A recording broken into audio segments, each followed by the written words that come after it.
All right, Bobo, we are here tonight for an NGS matchup. We are watching Division B West match between Drop Dead Gorgeous, the number 4 seed, and Roll1 Esports, the number 5 seed. Are you ready for some hots? Lighthouse, baby. Thank you for having me here tonight. I'm very happy to jump in. I am ready for this one. It's good to check in with two teams that have been here in NGS for a little while. I've seen Drop Dead Gorgeous and Roll1 Esports in my previous in seasons. Looks like it's going to be a good one. You'd love to have the 4v5 matchup to kick off the postseason bracket. Yeah, this should be a fairly competitive match. I know Roll1 did win the regular season matchup 2-0, but I believe that happened very early on in the season, and as we know, teams can drastically change as the season goes on. So I expect this to be a really good matchup coming in. Yes, and definitely interesting. I think Drop Dead Gorgeous did a good job of climbing the standings throughout the season, if I'm not mistaken. And Lighthouse, did you play against these guys last season? I played against Roll1 last season, not Drop Dead. Right on, right on. So you spent some time against them, yes. Subject to change. Yep. I spent some time with Roll1 in the playoffs as well. Veteran crew, good group of dudes. We'll see what they got tonight. Yeah, and I do feel like I feel like these teams are really going to give us a good show. I'm really looking forward to it because they better give us a good show, Bobo, or else why are we here? Am I right? Well, I mean, we're here because it's late at night, and you didn't have a co-caster. What's happening, man? I know. Thanks again for joining me the last second. Love it. I was like, is this really? Nobody's jumping in? People don't like me. I understand. It's fair. I am a bad person. Don't turn it melancholy in the first round, dude. Oh, I'm sorry. We're super. All right. So let's do this. We did have the bans, and as we should know, let the viewers know, we are doing HGC rules. So Drop Dead Gorgeous had the choice between first pick or map pick. They chose first pick. Maps that were banned by both teams was Braxis Holdout by Roll1 and Battlefield of Eternity by Drop Dead Gorgeous. And Roll1 has decided that map number 1 will be Dragonshire. And of course, after that, the loser will be picking first pick or map pick, yada, yada, yada. Teams are ready in the lobby. But before we do that, let's actually bring up the bracket, just because I'd like to make them wait just a little bit longer. Yes, definitely. We want them to get a little bit more angry at us, and then it translates to the level 1 fight. Exactly. But showing the bracket right now for Division B playoffs, Bellevue College, number 1 seed, did defeat GF Gaming last night. I know pretty much every other match is currently going on. Make 7 Up Yours and Lurk Patrol started at 7:30, and PFM G Guardian Esports is actually starting right now as well. So we're going to find out all about Division B West this evening and who's moving on to round 2. Right on. Right on. So with that said, let us start this matchup. Let me see. Let me make sure the teams are ready. And I have everything set. Correct. Good. All right, let's get this going into the first draft, which is, of course, Dragonshire.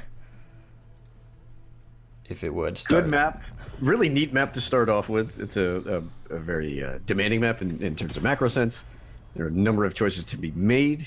But the one thing about Dragonshire right now is that it actually plays into the meta in that the highest priority heroes are supports and bruisers, just in terms of relative strength. And Dragonshire requires you to have a dominant top lane, as well as a support that can deal with the sort of on-off nature of the objective. Right, and unfortunately for that, actually one of the better supports in that role is Brightwing, and she is still currently banned on this map because of the bug vehicle interaction. Where she can heal the vehicle with her teleport.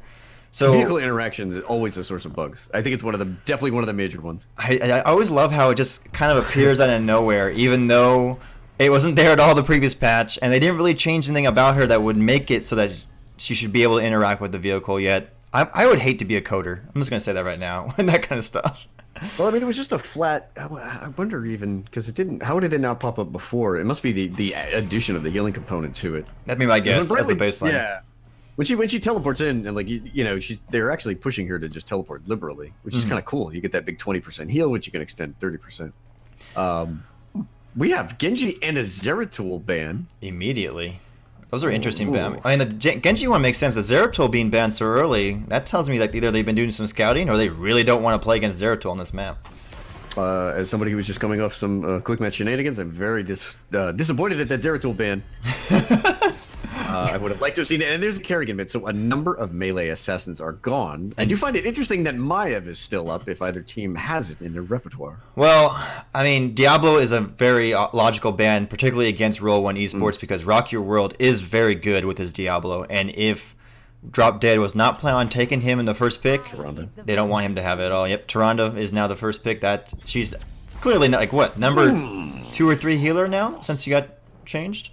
Depends on how you view Tyrande. The one thing about her is that she enables the most amount of comps. So you could use Tyrande in a double support. Tyrande works extremely well with Abathur comps. She's got some different maps that she's good in too. So it's a little it's map and comp dependent, but on Dragonshire she's exceptional. This is definitely one of her better ones. Yep. We talked about supports and bruisers, and 2 bruisers are off the board before the secondary ban phase. And they have all their tanks, all their support. All they need now are their DPS for Drop Dead Gorgeous.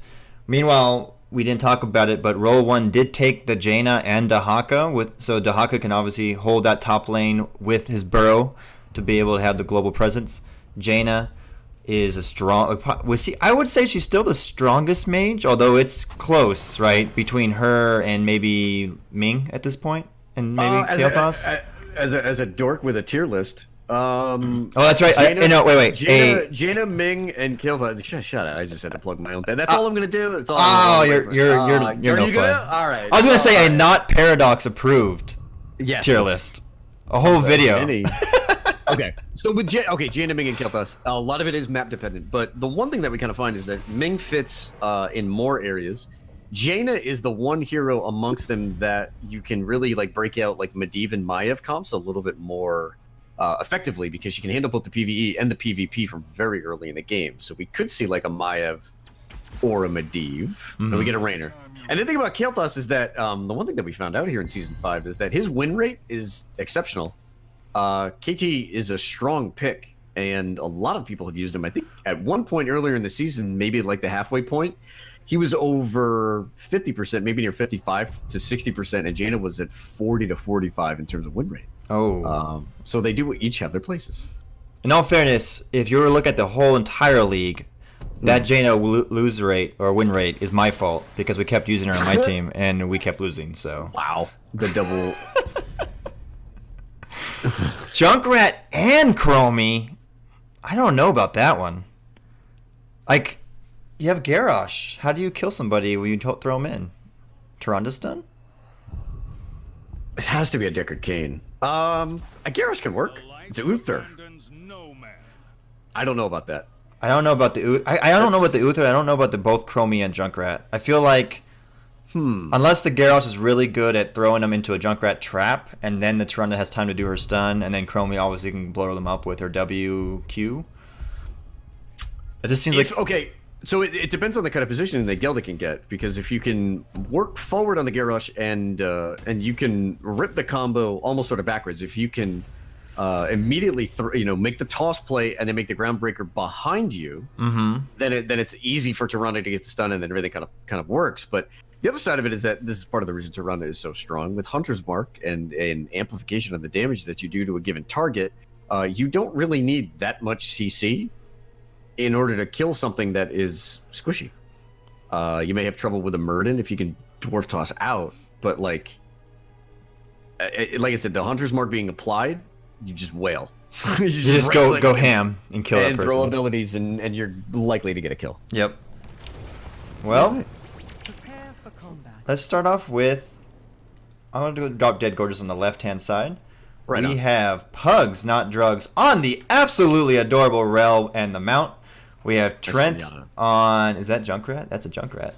And Chaos on Chromie, Unitas on Tyrande, and Gelda on Garrosh. And on the side of Roll1, Zad will be playing the Dahaka, Velvet on Uther. Hoenba will be playing the Raynor, Big Beard on the Jaina, and Rock Your World on the Dwarf, playing that Murden. And here we go. I do like how somebody playing Unitas is playing Tyrande. I know, insert, right? insert sports ball joke here. Is that the? Are you talking about hockey? Unitas- You talking about hockey? That's right. No, Johnny Unitas the Oh, the famous foosball player, right? They on the tabletop with the sticks. God. Now you're bleeding. Interesting. We do see Urel and Junkrat start off top. This suggests a 1-3-1. Yeah, but I look like they're trying to just get the gank on. Well, It's yeah, possible to hock on level 1. I guess, but I mean, like, whoa! I missed the Chromie kill on the bottom while we were debating what was going on top. Was that just a bad rotation? Because it looked like Roll1. Might have been an over the wall. Let's see. That might have been. Well, I think she rotated through the danger zone, and Roll1 was there and chasing her the whole time. And actually, speaking of though, Big Beard on the Jaina is already on the the siege camp. They are quick on trying to capture those camps. I believe it was Jaina over the wall, probably with a blizzard toss to get the Chromie there. So, and this is an unorthodox lane setup from Drop Dead Gorgeous, but it can be effective. I like top push early. I wish more teams would use it on Dragonshire. I was about to say they are already done with that bruiser camp, and they're doing that top lane push, and it is pretty effective. But it also looks like Roll1 is invading their siege camp since they realize that no one's there. They could collapse it if they see it, but they're keeping Junkrat top. They're putting the emphasis up on the top lane. They want to keep Dahaka from having a well, but it looks like Drop Dead Gorgeous might smell this out. There's Gelda. Great toss on the Muradin. But he just jumps right back in. I was about to say, I thought for a second they just didn't care because Gelda like literally walked right past it completely, and he's like turned around, and was like, oh hello, wait a minute. So let's keep an eye. Let's see which camp actually winds up winning this race. You've got top camp going with bruisers, and there's one tower down. Yep. And that Dahaka better be careful. That had a burrow. Mine right there. No, he gets around. But what do we got on bottom? We have two towers down. And it looks like two towers will be down from both sides. But it does look like bottom might actually wind up winning. Maybe. Fun we still got, but look at how much left is of the bruiser, and that Dahaka is in danger of dying right now. I think Zad's gone. He needs to burrow. I think he already probably burrowed. Get hit by the hammer. Yeah. Urel should be able to track this down with one more Goomba stomp. Uh-oh, that's a dangerous burrow right there. One more auto. There it is. And now here comes Roll1 as the cavalry is coming, but it's a little late. And they get the fort, and they are a level up. So Pugs Not Drugs will take the death here, and this is an okay stall. This isn't like late game where you're talking about a massive amount of time. No. So they get the fort. They're winning the siege race. That top camp easily won that. It's super powerful on Dragonshire, and there were a number of teams that were trying that, particularly after like the 2018 changes. Jaina got flipped in mid. Oh, yep, and she's down. Lunar Flare. I missed that. I was actually marveling at the fact that the top camp was still alive at the time. Yeah. When the ammo changes came through and all the XP changes as well, like it was not an uncommon strategy to just bomb top. Usually when you bomb top like that with a mercenary camp backing you up and an extra range attacker, you're really only looking to get the well. You're really not thinking you get the fort at level 5. No, but they got that pretty handily. Oh, I'm messing up my camera. It looks like Drop Dead Gorgeous is taking the offensive right here in the middle, trying to secure the dragon, but it looks like Dahaka should be able to recapture the top. Yep. Let's keep an eye on Zad here. Does he want to make the burrow play on the backside? Urel's moving top. They've kept Junkrat and Urel up there. Yep, and Dahaka can't handle that. No, he can't handle both of them, but that means that if he were to burrow bottom, they are, obviously, it would be at a higher advantage at that point. 5v4, 5v3. But even then, though, the bottom should have the advantage anyway, 4v3. There's a couple different ways to play this, and the Chromie pick really helped out. Tyrant is gone. Yeah. Great play by Rock Your World. You can try to trade out hard, and that's where Roll1, I guess you could say, lost the early game, even though, I mean, they haven't really lost an objective yet. They've just lost a fort. If you're getting pressured in top like that, and you have Raynor and Jaina, just do the exact opposite in the bottom lane. You can wind up picking the neutral camp, and you do have to worry about Chromie. But the right play to be made there, like I said, is to just change it up. If they're going to pressure you in top, you pressure them as hard in bottom with the neutral camp. Yeah, because they could have been able to get that bottom fort as well, I think, knowing how, because their push is a bit stronger. Rock Your World has Garrosh here. Safe rotation, though, from the rest of the members of Roll1.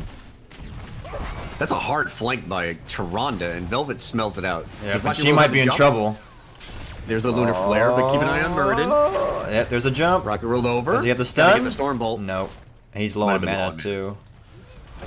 And Dahaka has burrowed in at one point. That was a safety cleanse right there. Just to make sure he doesn't get thrown. And Chromie with the anti-siege is I will say, menace. Roll1 has done a really good job of coming back with the experience in this match. I mean, they're still down, but they also were down a whole fort. And they do have the kill. They have the kill lead, and right. the kill lead's been the part that their team is better, a better equipped for. Even though Tyrande does have that sort of soft cleanse with like Celestial Attunement at level 1, it's repeated hard CC will overcome soft cleanses like that. So the Uther does help out in that regard. Speaking of, I actually haven't shown the talents yet. But we're almost level 10, so we can talk about that when it comes up. But it looks like Chromie has already picked Slowing Sands, as we can see. Fairly standard Chromie build. Everything looks pretty simple. I do like that Yrel went for the teamfight-oriented build and did not take Divine Steed, went with the Holy Avenger at level 7. Yeah, that will help a lot later on during team fights for sure. The talent is just too good to pass up for Divine Steed right now. Mm-hmm. And it looks like Roll1 is content to just protect the triangle zone and making sure that Drop Dead cannot secure the dragon. So we have Avatar, Isolation, Ring of Frost, waiting for the other 2 picks on Rainer and Uther. And on the side of Drop Dead Gorgeous are Defender, Slowing Sands, Riptire, Starfall, and Warlord's Challenge. In fact, here comes a big combo. And there's Hyperion, so there's Rainer's pick. Riptire to try to finish off Murden, and it does get him. And Shield to cancel out the Chromie damage, and that's a lot of cooldowns traded. And Drop Dead Gorgeous picks up the dragon. They take advantage of another aggressive rotation by Zad. I would just say that's Yrel in the night. Yeah, that was a little sneaky. She snuck in there to take the dragon while the Roll1 was concentrating the bottom, but also Roll1 even lost Mirrodin during that exchange. Burrow. And, keep an eye on Dahaka. Ooh, that Unstoppable was really That was a fun interaction right there. So it looks like Drop Dead is hoping, let's see, they have both towers down bottom, so they're going to be looking to try to get a good chunk of this fort, if not all of it, down with the Dragon Knight. And Junkrat's splitting off to get some soak in the middle. Oh, with the taunt. Good taunt. And gone. Very good late taunt by Gelda. Now the Lunar Flare to maybe clean things up. Rainer does get kicked away. With this fort and the well, this should be 13, but the Dragon Knight is at 25%. I think they got the fort, though, easily. They can't. Yep. They have no tank. And Haka's top to get the extra soak because they are down early on against Drop Dead. Drop Dead Gorgeous have done a good job. Yeah. The unorthodox approach at level 1 worked out. And then what we do see in the fights there, and this is the one issue with Dahaka, is that if you use the burrow and you don't get a favorable play from it, what did you gain? You should get taunted. Nope. No taunt. Let it go. I guess they saw the Rainer and the Uther and decided to not risk it. Good into the fray by Gelda.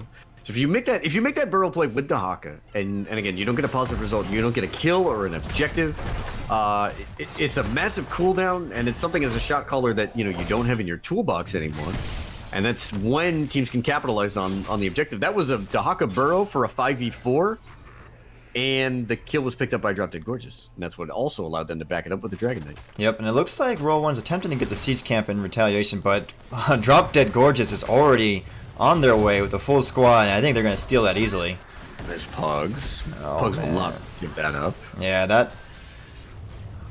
I felt like that was a little bit too helpful from Roll1 to give them that, because they had to know they were coming there next. They got the 13 level advantage, but they did at least get the top Bruiser camp to contest with the Drop Dead's version of that. And yeah, they're going to lose bottom neutral. Yeah, but it looks like they're trying to madly soak for 13 right now. So when you fall behind like this, with a Talontier disadvantage in a laning matchup, you've got to kind of work outside in, and Roll1 has put more emphasis on the mid lane rather than clearing the top and then trying to make a play as a 5-man. Particularly they are down. They're down a Talontier. They need to get to 13. Yep. Dahaka top and just run the same thing they've been trying to do. Get a Dahaka in behind, find a 5v4. They can win a team fight. They have picked up 3 kills in this game. Yeah, and they are very close to 13. They should have it by the time these shrines activate. 2 more minions ought to do it. Murden does get tossed. There's the taunt. He should be okay to get Avatar off. The cleanse comes through. Nice Ring of Frost that catches Toronto, but the damage isn't there. The Hyperion is late to come in, and Murden's going to go down.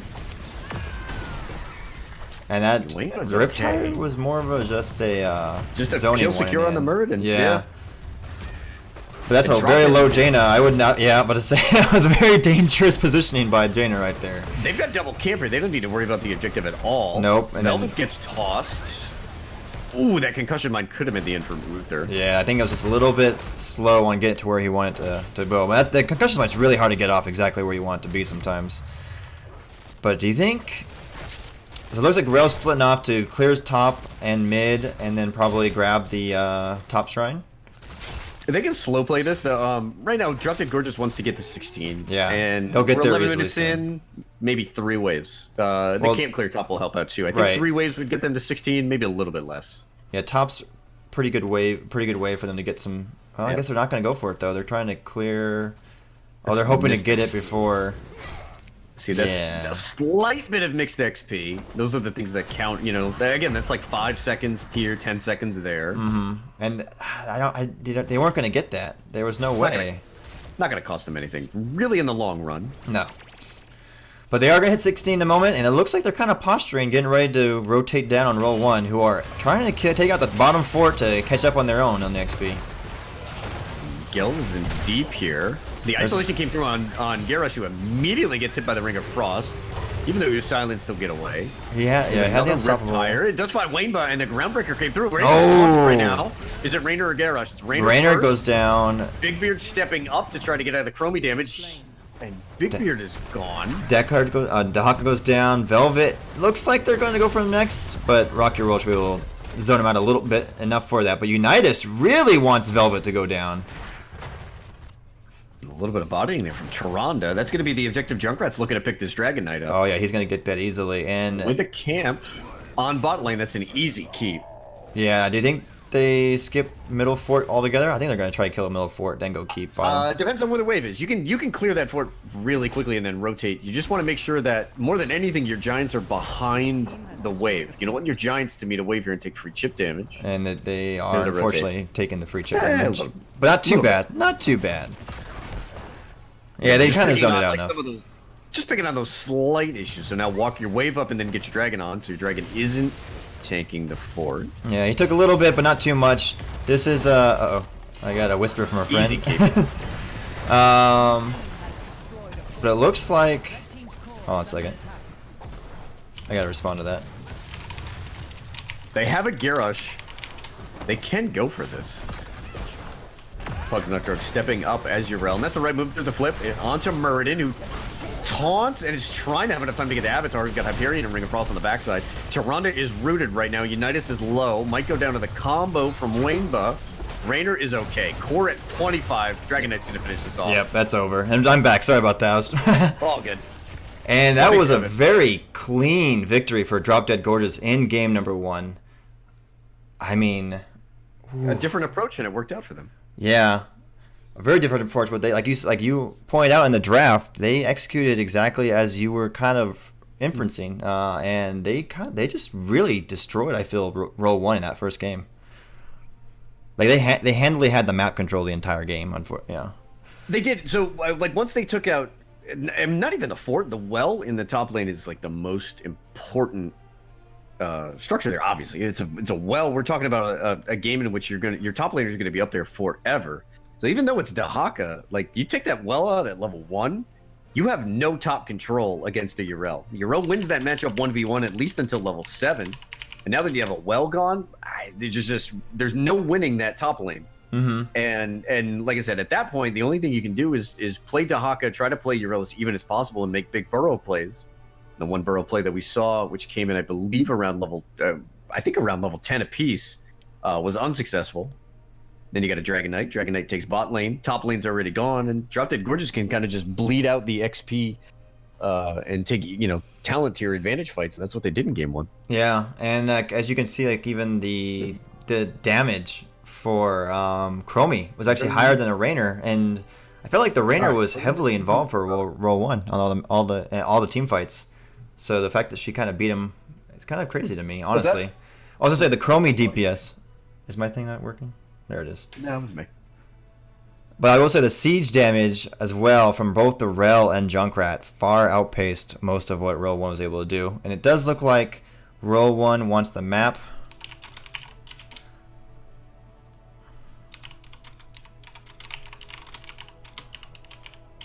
There's nothing but macro maps left. Probably with the exception of like Volskaya. Yeah, there's Volskaya, there's If Infernal Shrines is kind of, is that considered a... you can play it differently. It depends on you need to have like that obscenely good clear for the first like Immortal, or for the first Punisher rather. That you can make macro plays there. I'm just very interested to see if this is There what it is. DDG does. They just picked Towers of Doom. TOD, okay. I'm writing that down in my little notebook. And that was a selection of Roll1. Yep, Roll1 selection. All right, so we are going to Towers of Doom for game number 2. Let me just whisper Pug so he let his team know. Yep. All right. I'm all for just to keep going because this is playoffs. We don't take breaks. Screw that noise. We don't. So let us make the game for Towers of Doom. So while I'm doing that, what are your thoughts on what Roll1 needs to do to kind of come back in this series a little bit? Man, so I don't know if this air tool ban was specific. It certainly does seem that way, but Dahaka into Urel is still very difficult. I think they would have benefited from changing up the bans a little bit. Kerrigan, a good ban.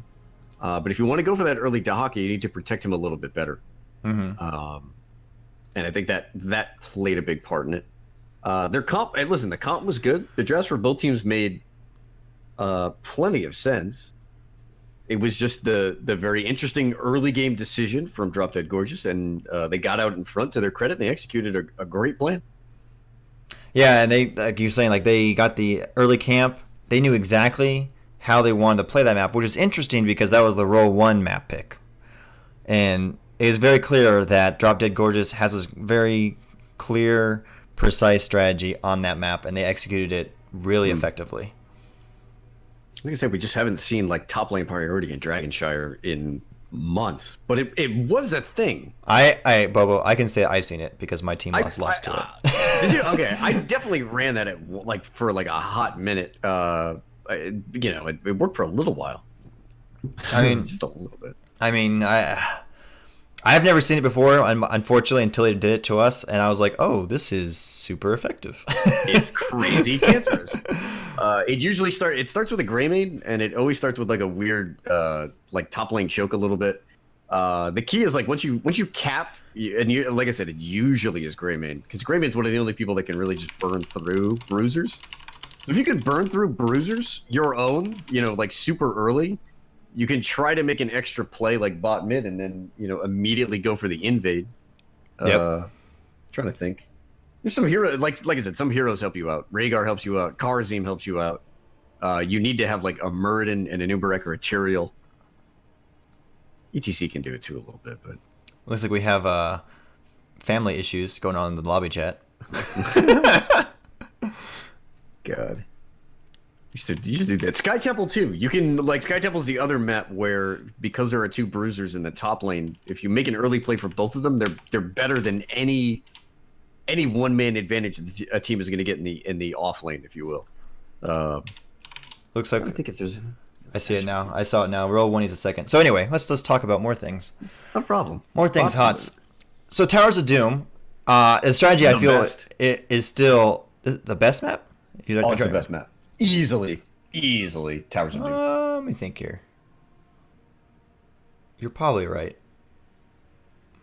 I really like Infernal Shrines, but that's because I like John Cena's little persona.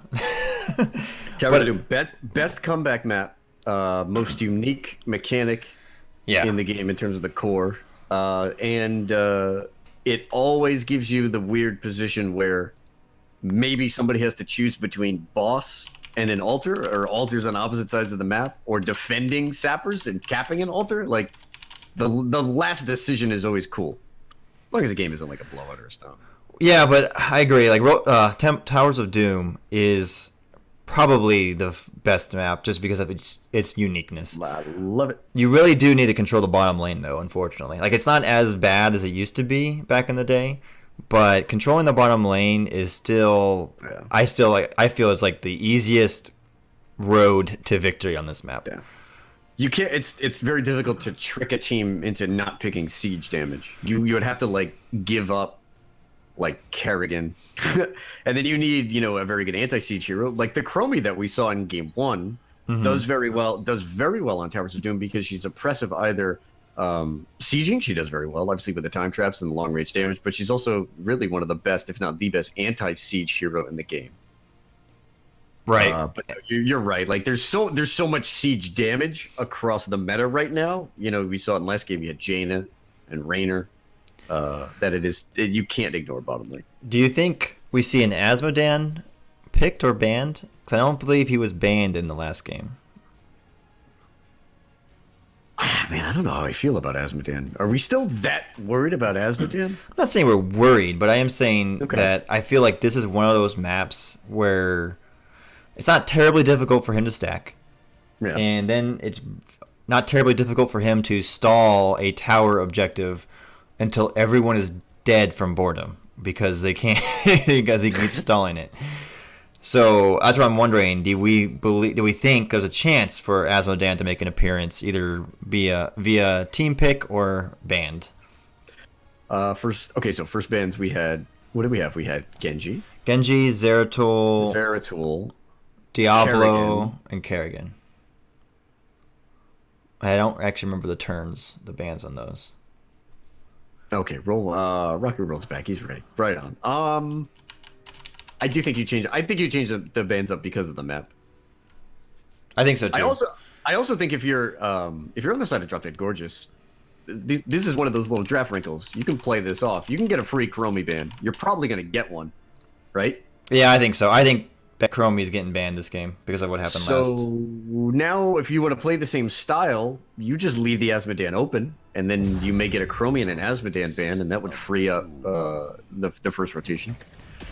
These are those draft wrinkles. Like I said, if you play something like Chromie and you do well in one game, it now begs the other team to just give you the free ban. Unless they feel like the Garrosh was more problematic, and they ban him instead. I thought they had a good comp for Garrosh. I thought so too, but there was still like a lot of times where Dahaka got flipped, Jane got flipped to their death, right? Like, yeah, but how much of that was based off of what happened in the top lane and just never being able to get any sort of advantageous position? Garrosh always had a wall behind him for the whole game. That's true. And like when you're playing as Garrosh, like like your team comp almost matters very little in terms of saving you. In the early game, like you just want a wall behind you and you want to get to level 4 really quick. Well, we were saying there might be some different bans, and we were wrong. Same shit, same stuff. The exact same bans. Totally off. So those are targeted bans. They have to be at this point. So do you think they go Tyrande first pick again? Because she is also good on this map with her Owl being able to disrupt. Great. Yeah. Tyranda's great. It also leaves you up Asmodan or Chromie because Roll1 is not going to pick both of them. Right. Well, they could. It would just. I would not recommend it, but that could be done. Tyrande is the first pick, and already, I don't know. That's there it is. Brightwing and Dahaka. So they're going global city right here for Roll1. But again, they give because of the ban phase. Urel is there. Chromie's there. Asmodan is still there. Asmo. If you want to grab a Raynor. Leeming actually still works as well if they don't want the Chromie. Johanna. So they get their tank. And they take the Chromie. Yep. I'm surprised they let the Urel through. Well, Dahaka's already been taken. It's not that likely that they're going to pick it on Roll1 side. So maybe they have a different bruiser in mind that they want to play on this map. If they have any fear of her being banned right now. I would still absolutely 100% ban out Urel. Anyway, get rid of Melthiel. Okay, maybe they know something. Maybe we're about to see Cho'Gall.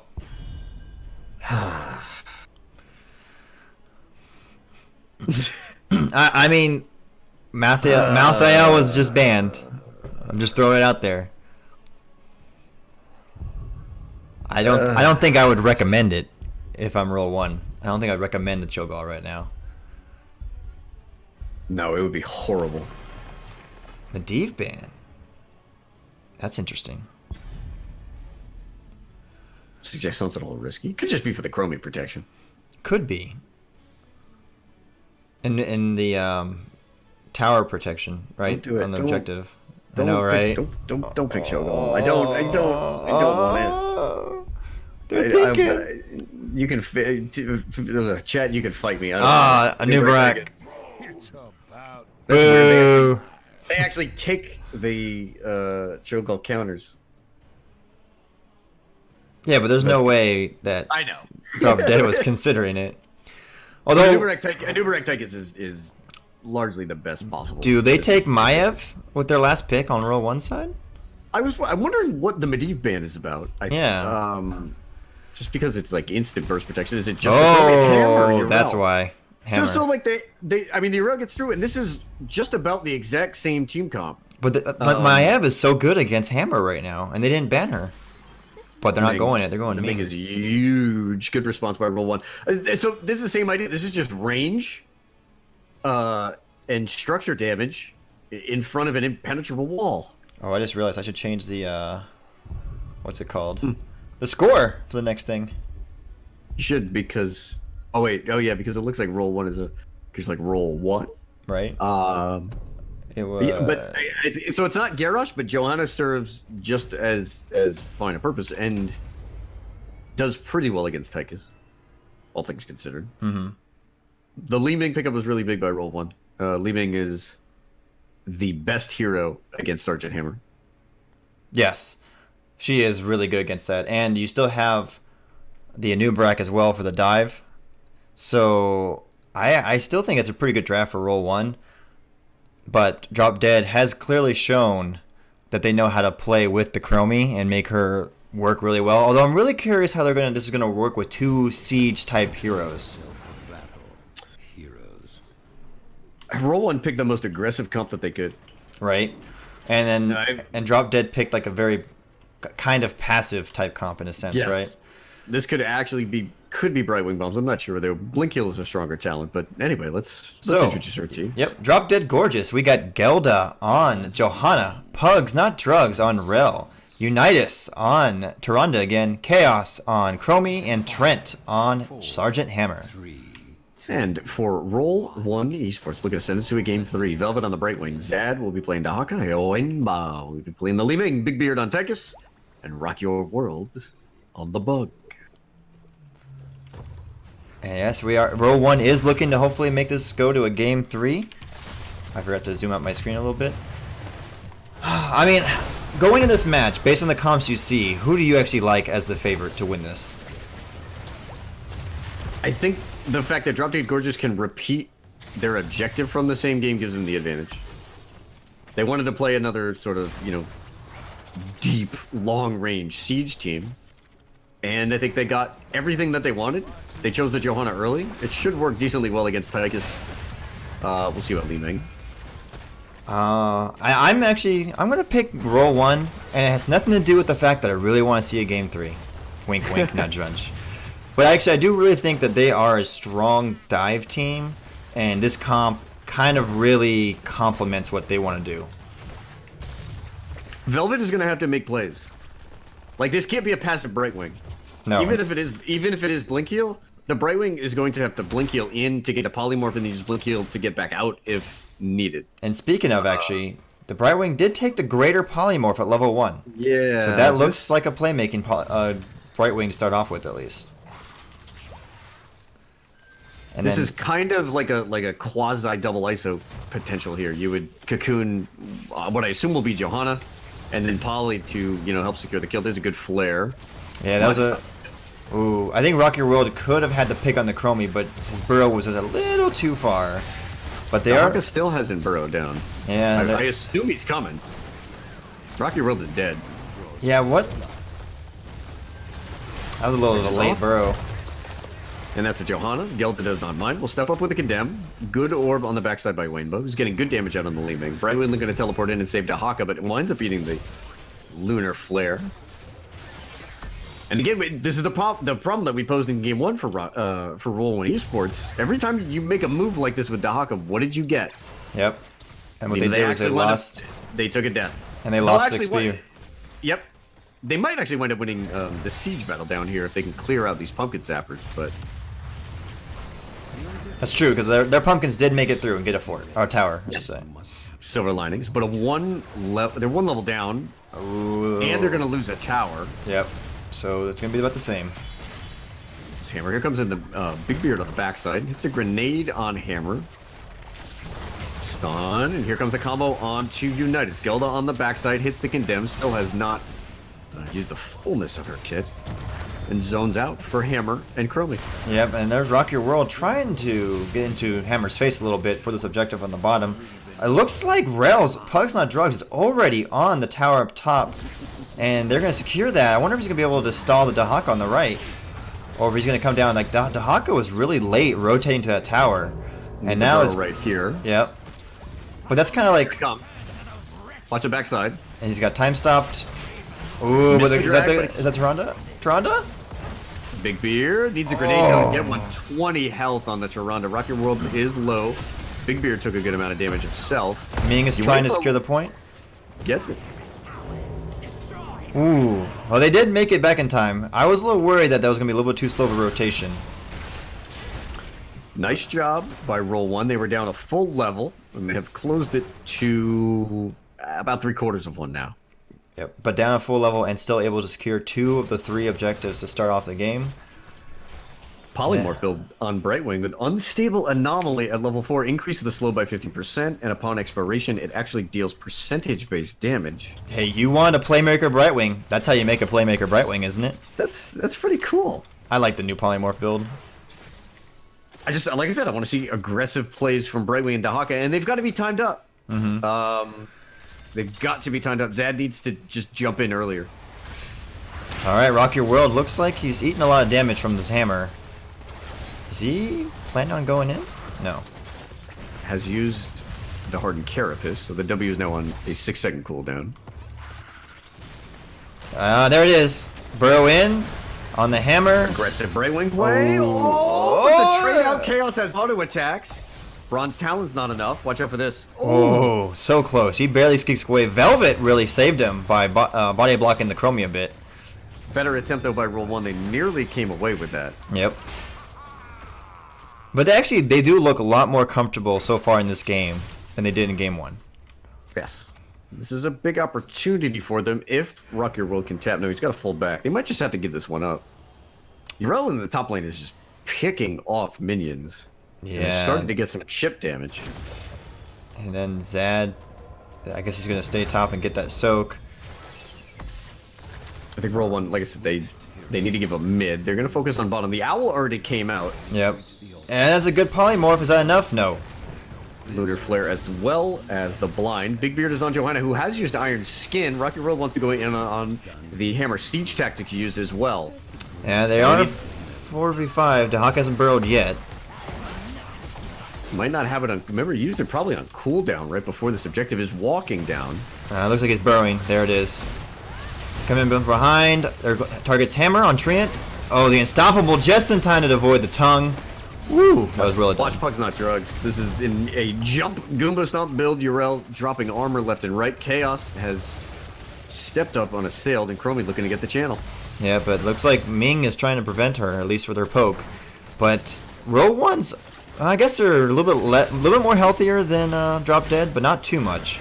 This is starting to turn in their favor. Dahaka has used trait. They need to make a move right here. Rock Your World stepping up on Pugs Not Drugs, but nothing doing there. Windbud's done a great job on Li Ming. Yeah, just all of chunking. that damage. Yeah, Ming. She's chunking them strongly, and it looks like if Roll1 could just get a little bit more healthier, they can come on it back on this. Oh, Big Beard. Body block by Zod. There's another big Lunar Flare. Rock Your World is low. The Tyrande doing work. Big Beard out of tap. Yeah, but maybe he doesn't have the tap. Might be looking at channel here. There's the Dragon's Eye from Chromie. And the owl stops Blind. Big Beard. There's the stun. It's got more duration. Johanna goes down first. Rocky rolled his low 200 hit points, getting the shield. Excuse me, the teleport and the hit points from Ming. Wow. That was so close. Just missed. And it looks like that slowing sands by the Chromie is super annoying for Rocky Roll, for Roll1. He's like so close to being the same thing because I feel like they're Zad, big play. Looks like got Unitas. And double kill right there. That should be the bottom objective for them. That's what we were looking for. The Dahaka makes a big play. That's 4 shots now, 32 to 28, and it's going to be some structure damage. And even though they are down level 10, Roll1 looking good. Yeah, they are looking much stronger with this super dive comp. And like you're saying, Waniba did a great job basically controlling the point, always pushing them off it, slowly whittling them down, and then the rest of Roll1 was able to dive in there and finish off with a couple more kills and secure that bottom objective. And now they're going to take this siege camp on the right. Heroics on the board for both teams. Oh yeah, let's go ahead. Go ahead. I was gonna say we have Ardent Defender for Rel, Napalm Strike. Napalm sounds funnier. With Sergeant Hammer, Blessed Shield for Johanna, Starfall for Tyrande, and Slowing Sands for Chromie. And then on the flip side for Roll1, Cocoon, Blink Heal, Odin, Wave of Force, and Isolation. Blink Heal just feels like a better talent, and it just makes up for, again, it's Brightwing. She doesn't have an on-demand burst heal. Yeah, and the removing of the passive healing from Emerald Wind, I think, does hurt that talent a lot. And took the cleanse. This is the very interesting Brightwing cleanse at level 7, and it works very differently. If soothing, actually no, sorry, that's critical mist. Yes. If Soothing Mist removes a disabling effect from an ally, heal them for 308. That's a wild. Oh, they're going in though. Tyrande is cocooned, and they got popped. Odin has been popped, and they want the hammer. Or do they want Tyrande? We see Starfall. Rocket World getting another big heal from Brightwing. There's the Ardent Defender, and now everybody's got to sit back and figure out who's got the better cooldowns. But Rocky World is clearly looking to go back in again. Big Beard. There it is. Sergeant Hammer goes down from Tychus. Ooh, Unitas. Is Big Beard going to take him out? Nope. Got just enough of a heal from the tap and from themselves. But again... just missing another reset, and that might have been even worse news for DDG. But they were also able to secure the bottom temple as well, and they are taking a fairly commanding lead on this map so far. Rocket World needs to be careful, but Brightwing might have the phase shift back up in a couple of seconds. Still weird to see that dream shot, how fast it goes. It's an adjustment, man. I thought it was a good rework. I'm kind of surprised she hasn't picked up more steam. That might just be the meta. I think it's still people don't know how to play with Brightwing. Okay. People want to go ham, and Brightwing's like, no, friends, slow down a bit. Friends, if we just poke for like 5 more seconds, we win these fights. God. 32-24 in terms of core shots. Both teams fairly close in XP. Slight advantage. Pugs Not Drugs is going to eat in the rhythm. There's Isolation. Got to get the drag, and there it is. Rel is gone. Now they need to do something with this right here. Take the boss? Nope. I don't think boss is that important. I think you need to get more soak, and you might even need to get another maybe pick up another kill here. Start to get some stagger. Rocky World has Cocoon. Yes. Well, they're going to burrow in on there, trying to take another pick. Chromie has been cocooned. Trent could go down. Trent is down. Zag is on fire. That Chromie's probably dead as well, because I don't know how she gets away from that section. Big power, big polymorph. Oh, Unitas! Down Unitas! Oh! With the kill. And they're going to get this bottom fort, and they are really going to be controlling this bottom lane. And it looks like Roll1 really, really wants to go to Game 3, Bobo. This is the Roll1 we've been waiting for. It took them about a game and a half to get warmed up. They're up 8-1 in terms of kills. They're about to jump out to a big XP lead. They're close to a level. They should be able to pick up both of these if they're very aggressive here. Doc is still in bot lane, does not have Burrow. They have to be aggressive here, There's though. Iron Skin. Rocket World needs to wait that out. Yep, so Ming is grabbing right tower right now. Watch Johanna. Man, that Rel is super deep. Does she have Ardent Defender up? She must, right? Yes, she does. Ooh, Big Beard with a good dash there. Zad steps up. Pugs Not Drugs will proc the Ardent Defender.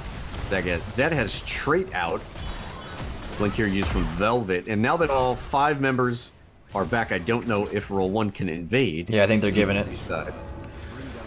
If I'm roll 1 though, after giving that, I would just go down and get both these camps as quickly as you can. They still have a level lead, but not a talent lead at least. Towers are doing at one point played out where you might go for an early boss, or you might even put some top pressure on. Right now, the way that this map plays is that you hold bottom as long as possible. Yep. You commit 4, even at times 5 people. And they do have a hammer. Stepping up. Exactly. So they do have a hammer, which means they can just poke it from afar. Cocoon is up. Brightwing did go back, but she does have teleport. The Odin. Big Beard wants this. They really want those 3 shots. But that slowing sands is giving them a little bit more time to take out those sappers. Iron Skin was proc. Romy could be in trouble here. Oh, 1 got through.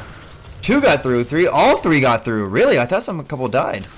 29-16. Like, Chromie doesn't really do sapper damage if he misses the Dragon's Eye. Like, no hammer. Huh? See, now roll one may loses, but this is okay because you achieved your objective. You got the camp in. Yeah. Now if you give this up right here, you've got the sapper camp, and it will actually back up, and it will be there in time to get more shots back on this. So giving this up right now is the better move. And you see Big Beard really not stepping up. Oh, but they gotta be careful. That's here too. Yeah. That's in position for drag. Yep. There goes the hammer. But roll 1. Oh, Big Beard might go down too. Yeah. Soon roll 1 might have nowhere to go if they don't get out of this. There goes a new Brock. Down. Zad's trying to get away. There's a stun. Okay, they made it out. 3 towers. Altar They're gonna try to get this first one. Owl was used. Here comes Chaos. Has got to get the next one. He Right. doesn't. And now if Dahaka can get up top, the advantage will be there, and roll 1 will come away with 2 more. This is 25-12. Yeah, Pugs is just waiting to see if their team will be there. Iron Defender is up, so they could try to go install, waiting for the team. They don't have this. Once Big Beard steps up, it's a problem. Iron Defender, okay. Into the Tychus damage is a good move. Chromie damage hits 2. There's Gelda at the front. Does have Blessed Cheer, but won't use it. Drag. As Zad's on the back line and Big Beard steps up with the Odin. Oh, but they're good stun by Pugs. No follow-up, though. It just missed. Ming goes down, webbed on his hammer. Pugs is really doing a great job disrupting the back line, but Tronda is taken out by a Nubarak. No Iron Defender, though. Can Big Beard finish off your L? 1 more auto. Everyone's dying here. Chromie on the cleanup. Chaos doing a number. And it looks like Drop Dead Gorgeous has done enough to secure 2 of the 3 towers. It's a big turn right there. And they jump up in the XP lead. They're up about a half level. Yeah, that was a really good team fight by them. Like, Pugs, even though they went down eventually, they really did a good job of holding back the backline of Roll1 Esports and letting the rest of his team just take out a Nubarak and a Haka. Very hard to get the Tychus through a choke point with the Johanna in the way. Mm-hmm. Looks like she won out in that matchup. And it looks like they're going to be taking their left siege camp. I mean, the map is kind of reset. There's not too many places that Roll1 can make a move without being found out. Nope. Bottom lane priority does make sense. And Roll1 looking at boss, now they do know where the members of Drop Dead Gorgeous are, and they're going to start the boss. I don't know about that. I mean, the boss is 4, but this might let Drop Dead take the bottom 4. They can't get hammer up. Are they going to give it up? They just backed away. Interesting. I guess they were hoping that no one would see them do it. You don't expect the Johanna to be up there hanging out in top lane. Right. Uh-oh, Dahaka might get caught out here. He is caught out, but he's the Dahaka. Yeah, There's and the trade Brightwing. and the heal. And now watch for Nubarek on the backside here. Needs to make a very aggressive play. Alright. Blessed Shield. Good disengage from Gelda. Yeah, really. And another good stun by Unitas. That Blessed Shield is a huge moment. The cooldown is gone, though, and Roll1 comes into an even talent tier fight with more tools at their disposal. Unitas has been doing a really good job with his Tyrande, or her Tyrande. Because, like, Roll1 has to be afraid of going in, because the stun lands, like, every time. And Starfall's done a good job of providing some damage. Yep. Slowing stands, too. There's a lot of circles of death. Velvet has scouted out the Gelda hanging out in that bottom bush. Ooh, nice burrow. Where's The that? tunnel there.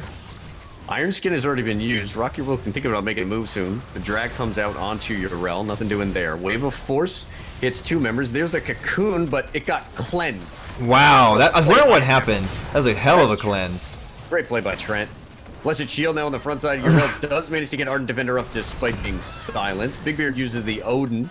He's got good chip damage, but I don't think this is going to do it. No, it looks like this is going to be secured by Drop Dead Gorgeous, unless Big Beard... Whoa, Chaos is hanging out in that circle. I'm like... Not quite big red button damage now that the Odin is gone. Oh, Velvet could be in trouble up there. Has to go through Starfall. All right, has another blink heal charge. And despite being down tower shots, Drop Dead Gorgeous looks like they're really in control of this game now. It's proving harder and harder as Drop Dead Gorgeous sort of make the adjustment for Roll1 to get the sort of dives in a successful way, particularly when Trent hits siege tactics on top of a cocoon attempt. Well, Unitas also cleansed it, didn't they? Or Trent cleanse it. Yeah, Trent cleanse it. Siege tactics on Hammer, yeah, you can't cleanse it with the... oh man, that's crazy then. That's lightning quick reflexes. That had to be it. There's no other explanation. I wonder... And you can't do it. Yeah. Yeah, because I mean, I'm with you. I saw the cocoon go out, and then nobody was cocoon, so it had to have been cleansed. I actually thought that Chaos might have been in the front. I thought Crowley might have got cocooned, and we just couldn't see it because it was a small model. But I'm pretty darn sure Trent actually dropped that bomb. Well played. I mean, there's so much good poke by Roll1. They're just having a hard time securing these kills right now. There he is. Cocoon on the rail. Ooh, drag on United. The target. They need a little bit more follow-up here from Anubarak, but he's already used all of his siege. Velvet's coming in, trying to find the kill on to Hammer. The orbs get blocked by Gelda on the front line, but the drag comes through and Urel is the target. Pog's not drugs at the longer polymorph and is gone 10 seconds before Ardent Defender was even up. And the response now. Oh, look how close Unitas was from that orb from Waniba. That's going to be a tower in the bottom, and that might be an altar for Roll1 Esports in the bot lane. This is an altar with a possibility of boss off the backside. Yeah, and that might be a nice little turnaround for Roll1 to get back into their groove on this map. That's what, 6 shots? 7? 5 shots. So down to 17 to 7 here. Now you can start kind of doing the math. Boss puts you in win position. Boss puts you at boss is absolutely. Although you're with 13 seconds and being able to come back and use the portal, it's not a boss play time. Well, However, I mean, if you get a Merc camp in, then you have the boss and then the altar decision. I was gonna say you could get the Merc camp, make them clear the camp bot, give the bottom fort, and as they're doing, they're basically doing that and taking the boss right now, because you don't technically need that bot fort to win right now. And okay, so this is really cool, and it's a good adjustment by Roll1. They show Anubarak in the bot lane. Yep. And they were able to get that boss easily. Zad will continue his soaking top. Yes. 3 shots remaining. All they need are 2 towers, not even the full 3, and they can take this to map number 3. Ooh, this is a much closer match than the first one, and they've made some great adjustments in getting back into the series. And a good back and forth. Although Anubarak's in big trouble here. Rocky Roll needs to use Birdo. Get out. Does. The drag came through. Gelda actually had the 20 proc, so Indestructible has been used. Urel is in the cocoon, has Ardent Defender, Stallfar behind her. Yeah, and they're just going to let that go. They're not going to kill Urel quickly, at least. And you might even just say, okay, we'll trade Indestructible for Cocoon. And Blessed Shield and Starfall. I think that's a win. Yeah, that's true. Although Blessed Shield will be up in 4 seconds. I don't know though for Rock Your World if Rewind was used in there. That could be a critical one for Anubarak. This could. All right. Well, this is for the map, at least on Drop Dead Gorgeous' side. Oh, look at the bottom. Tyrande is gone. The combo, the Poly, the Li Ming, and then Big Beard with the Odin. Without Tyrande, I'm not sure Drop Dead Gorgeous. No, there goes target. Yep, there goes Hammer. Gelda's gonna go down in a second. And this map will be going to Roll1 eventually, I'm assuming. And they're going to even up this series at 1 game apiece. Ah, this is very well played. And it's a good series, like we were hoping, Bobo. Absolutely. Fantastically Mig play. Yes. Juaniba was MVP in that game, and then Velvet we talked about plays on. I was going The to argue. Brightwing. Yeah. I liked it. I was going to argue that Brightwing was actually maybe MVP as well. 90K Because healing, which is very nice. Yeah, Velvet was like always saving his teammates from being near death, right? Like in body blocking or teleporting in, like the very good map awareness. And like you were saying, the Waniba on the Ming, poking down forever, waiting for them to set up a kills. So we are going to go to a game 3 on another map. What are your thoughts on that? I'm going to whisper the teams and see where we're going next. I love the back and forth in that game. I loved how Drop Dead Gorgeous, came back through a couple punches post 10. I actually thought they were in a position where they could have just taken that game right back. Sometimes when you look at stats, things can be a little deceiving. And the one thumbs up that I do want to give is Rock Your World still played it really good at Nubarek. You look at the board and you're like, okay, he's got 4 deaths. It kind of looks like Nubarek might have got picked on. He's like, well, against what Drop Dead Gorgeous had in the draft, it's a Nubarek's job to just go in, start CC chains, cocoon the right targets, and just die for 2 or 3 kills. And a shout out to the tank player on Roll1 Esports. Sorry, there was some confusion going on. Not a problem. It looks like Drop Dead Gorgeous is taking Sky Temple. Let me verify that. Another macro map. Another map where you can do some interesting things in the top lane. Yes. Okay, just making sure. Okay. Because at first they said they wanted first pick, and then they were like, no, never mind, we want map pick. So I was like, wait a minute, what's going on here? All right, so we are going to Sky Temple for the 3rd match. Let me actually, I guess three of my favorite maps. I should open up the caster screen so that no one can see the random heroes that we have selected, even though we're not playing. What do I have selected? I feel good. I was to say I have Falstad. I'm like, when did I play as Falstad? Oh god, quick match. It must have been quick match. Alrighty, so we are going to Sky Temple. Nope, not swap team. I'm not playing. Alright, let's invite these teams. So that was again Roll1 looking much better in game number 2.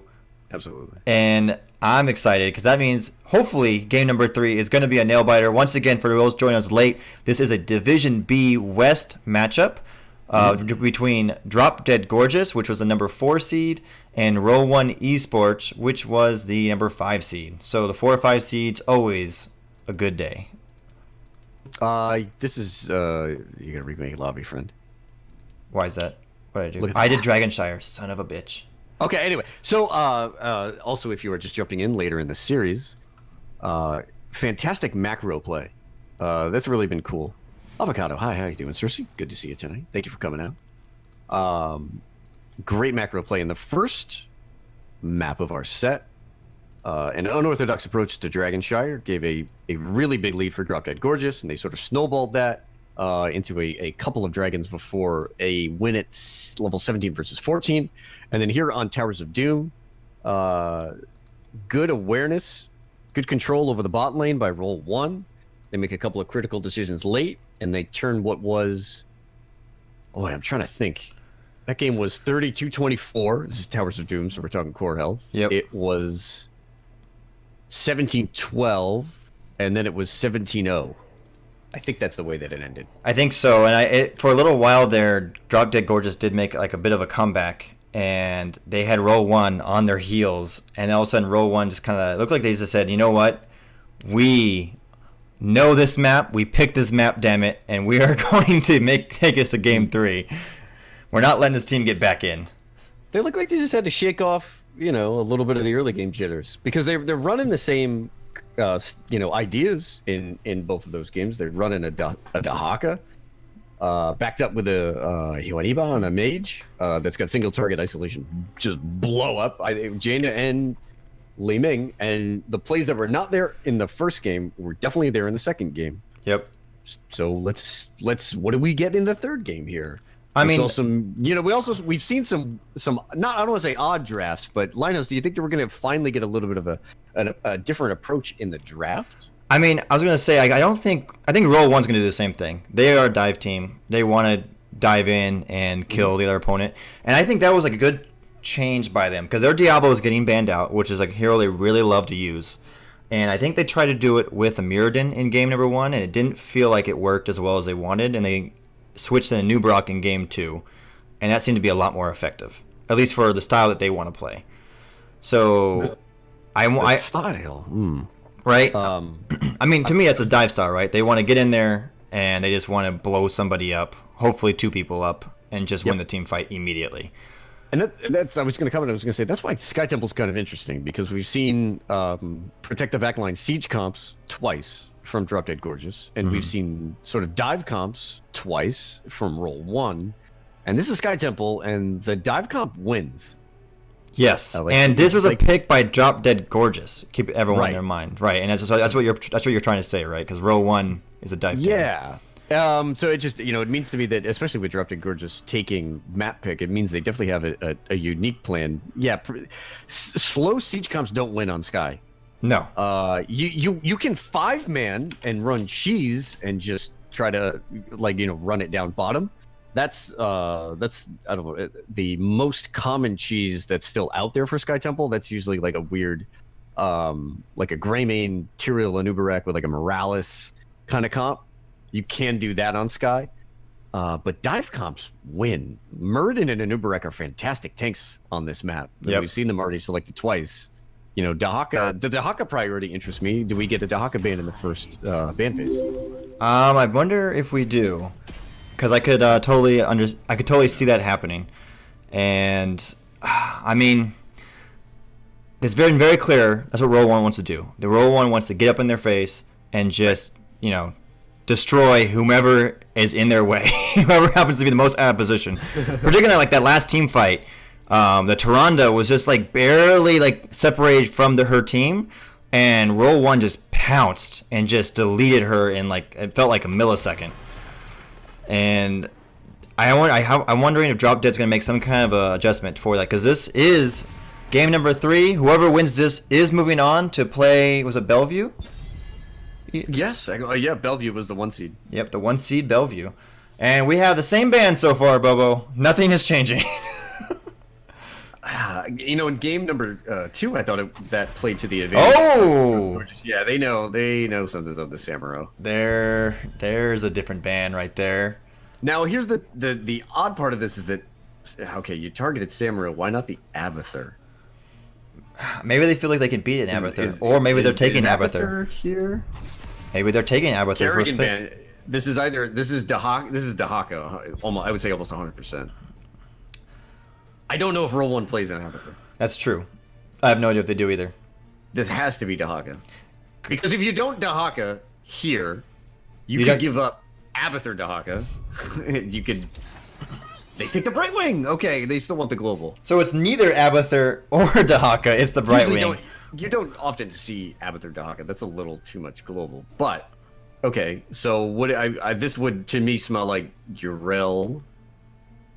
Maybe maybe they play the. If they play Dahaka though, do they take Dahaka from Roll1? It's just not that big of a map. You can play Urel. Okay, there it is. They did take it. Oh, that's right. Dibbles was available, and Roll1 didn't take it. Woo! In a Brightwing. This is odd. Okay, we're getting things inverted a little bit. This is a dive comp for Drop Dead Gorgeous, and the way to answer this. Do they think they take Tychus here? There it is. Tychus and Garrosh. Yep. This is not a great Garrosh map, and the reason that this is not a great Garrosh map, in the same way that it's not a great Johanna map, there's a lot of different ways you can approach it, engagements here. Garrosh only works on a couple of points, and the other problem for Garrosh is that you're getting a lot of repeat engagements. You're not going to get Wrecking Ball into like 16. You don't have a full stun combo. It's not a great Garrosh map, but you can see what they're trying to do here, and I think Roll1 needs to back this up with another great long-range siege backliner. I do think that Brightwing is going polymorph build again too, because Garrosh flip into the polymorph build or into the polymorph. And then Tychus is going to be there, and whoever the hell they take remaining, that could be one very, very dead target. They hear the Tyrande. Interesting. But I don't know if they were going to go with Tyrande with this comp. I mean, if you want to go all out dive, Rhaegar Kharazim are great on this map, and you still have Deckard Cain available. Go Greymane Junkrat. Okay, Greymane is your jungler. So this is another one of those situations where it's totally cool to run a Greymane, even though Greymane has one of the worst win rates out of any assassin. And that's because it's Sky Temple. And Junkrat's actually really good on this map too because of the zone control with the mines and with the trap, right? Because like you can't, it's like you can block off an entire entryway and say, "You want to come in?" Because I'm gonna mine you away. Stage dive into Jaina. Really? They're gonna use the ETC to match the Dahaka, and they have the Brightwing. Could have stage dive if they need to make a backline push, because you can just, depending on the supporter, you can throw ETC into the backline, and Junkrat doesn't do too much to him. Now, you did say stage dive. Stage dive into Ring of Frost? Because they're all slowed. Yep. Nice! They went supportless Abathur. Love it. Oh, dropped a gorgeous thumbs up. Okay. Okay, so this is how this comp works. Dahaka doesn't need help from Abathur. Diablo is generally okay. You're gonna be fine. Going globes, right? Yeah. So Drop Dead Gorgeous, in order to win this, needs to do more than just play things even. They need to get chip damage on structures with Greymane and Junkrat. They're gonna whatever altar or temple they wind up channeling, they need to get more out of these temples because of the chip damage. And with Greymane Junkrat, it's not good enough to just take a camp and then go take a wave somewhere else. You need to get that camp up to the wall, and you need to start hitting these structures. Yes. Because Abathur has Mule at 7, and Abathur just heals everything back up. It's the early game chip damage combined with trading objectives that provide you with the opportunity to snowball with a supportless Abathur comp on Sky Temple.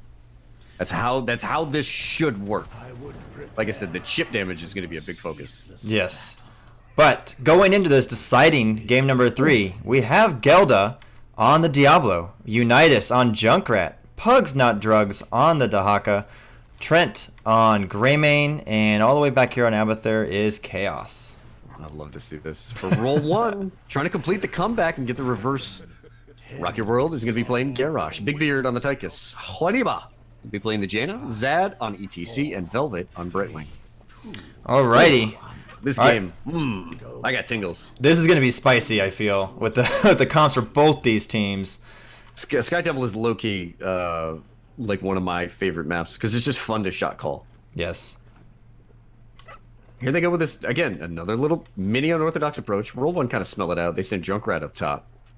Yeah, they're kind of just everywhere trying to make sure that they don't get like a little cheese on a tower, because Greymane does have a lot of siege potential and can take out a tower really quickly if they deem it worthy. Roll1 has a decent matchup against this because Tychus, as the sort of obnoxious generic ranged assassin, does really well into Dahaka. That's like one of those matchups that you can even pull off when you're just playing in the ladder and you're like, oh, they got a Dahaka, what do I do? Tychus usually wins that in the early game, and he's actually a pretty good hero against two enemies. ETC struggles in the wave clear until 7 with Echo Pedal, so you're going to wind up seeing Brightwing to back up ETC a lot in the early game, I would imagine. I was going to say, too, they don't really have a true solo laner on Roll1's side. And so they're going to struggle a little bit against Junkrat if it is going to be the dedicated solo laner, or even Greymane if they decide to swap at some point. But it looks like... Thumbs up. Look at the early Greymane camp, though.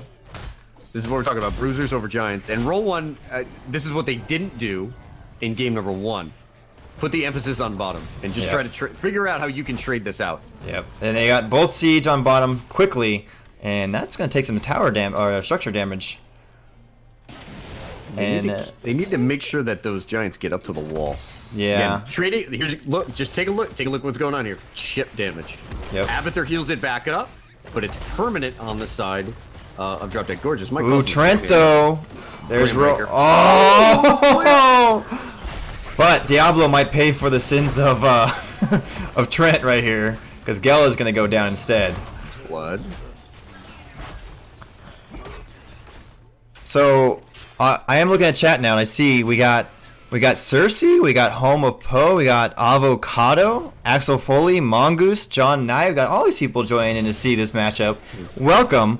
And you know, Mongoose, I'm just going to say, I don't think Bobo and I would be terribly sad if you jumped in to join us on a triple cast. Oh, God. You just love throwing people in the chat. Means I have to talk less. I could just, you know, just pretend to make some funny commentary instead of actually doing real commentary. Come on, Bobo. So Roll1 still has actually a lot of work to do here. You can see they're still behind like a quarter of a level. It's all about the Abathur play and the chip damage and the extra waves that have been picked up on this side of Drop Dead Gorgeous. But Roll1's looking very aggressive right now in this top lane. Top Temple always gets you more value. Top Temple takes more structures down.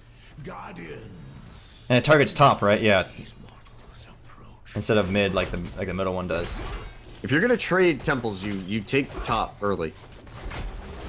Especially because you have a camp that is often gonna get a little bit of AFK value. Top is a better move. And here's the other side of this is Roll1 getting a little bit debated because Abathur's just gonna mule up everything in mid. Yeah, I mean, all that chip damage right now in the bottom lane.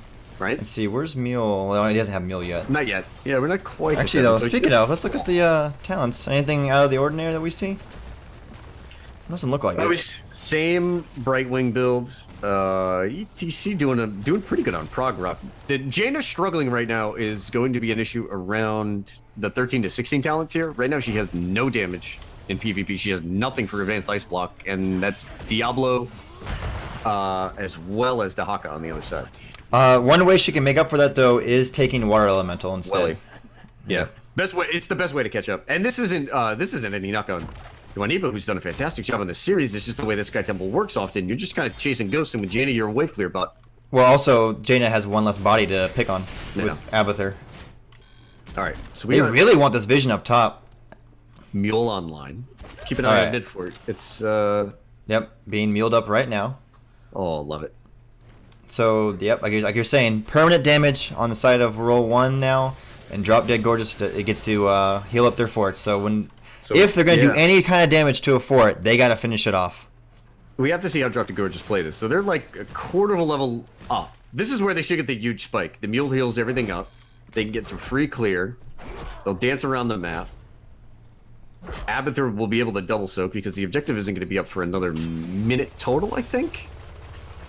Get the 30-second warning soon. But Jaina's a little... She's pushing that pretty far on the bottom, but... DDG needs to make a play here. They don't want to give this fort up for free. Well, what was interesting to me is... I thought Jaina was a little bit far up, and they went to take the camp as opposed to maybe gank her. Because they could have had the Abathur with her, right? Like, if DDG wound up taking the fort in the top lane, it'd be huge. You would immediately go from being a quarter of a level up to 3/4 of a level up. So watch the Hawk in the top lane. He needs to just stick around and take top fort. Yeah, he can get that so easily. Also, I'm going to say that Mongoose is a wimp. I'm just seeing what he says in chat. I don't know. Pre-game. People are playing HOTS. Easy peasy. Greymane is sticking around. We got minions on it in top lane, so Dahaka's going to grab this. Right, quarter level lead. Yeah, that Brightwing's not going to stop it. Murda, thank you for raiding.